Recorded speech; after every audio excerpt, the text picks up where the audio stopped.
नमस्कार दोस्तों, चलिए जानते हैं 2026 में नए साल में पीएम किसानों का 2000 रुपया 2200 के डल गया है। चलिए पूरी प्रोसेस को पढ़ते हैं।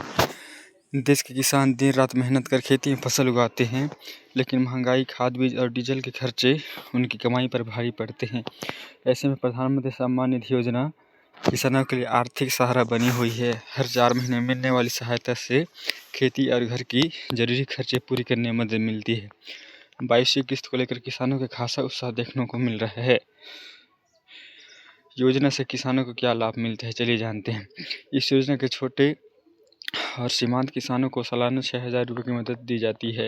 ये राशि 3 बराबर किस्तों में सीधे बैंक खाते में ट्रांसफ़र होती है और सीधे तरह की कटौती नहीं होती। किसान इस रकम का इस्तेमाल खाद, बीज, सिंचाई और कीटनाशक जरूरी के लिए करती है। इसी वजह से गाँव-गाँव में किसानों के लिए भरोसे का नाम बन चुकी है। 22वीं किस्त का ताज़ा अपडेट, चलिए अब जानते हैं 22वीं किस्त कब आने वाला है।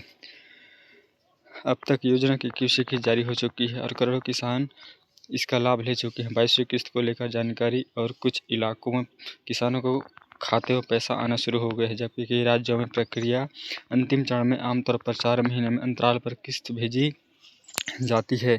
इसलिए उम्मीद की जा रही है कि जल्द ही सभी पात्र किसानों को राशि मिल जाए। हालांकि सरकार की ओर से अभी तक कोई तारीख घोषणा नहीं की गई है। पात्रता और ज़रूरी शर्तें, चलिए इसके जानते हैं। योजना का लाभ पाने के लिए किसान को भारतीय नागरिक होना चाहिए और उसका नाम कृषि भूमि दर्ज होना चाहिए। आयकर देने वाले किसान या सरकारी नौकरी करने वाले पात्र नहीं हो सकते।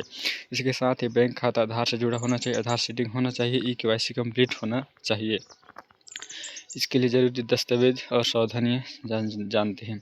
आधार कार्ड, बैंक पासबुक, ज़मीन से जुड़े कागजात और मोबाइल नंबर की जानकारी सही अपडेट रखना चाहिए।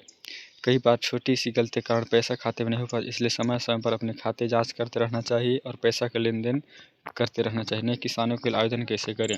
जो किसान अभी तक इस योजना से जुड़े हैं वे आधिकारिक वेबसाइट पर नए पंजीकरण के आवेदन कर सकते हैं। सभी जानकारी सही भरने पर सत्यापन पूरा होने के बाद पात्र किसान को अगली किस्त की योजना लाभ मिल सकती है। इसके लिए आप अपने गांव के सरपंच और सचिव जो किसानों का लिए भरते हैं, किसान या कृषि अधिकारी से जाके संपर्क कर सकते हैं। धन्यवाद। चैनल में नए हो तो सब्सक्राइब कर लीजिए।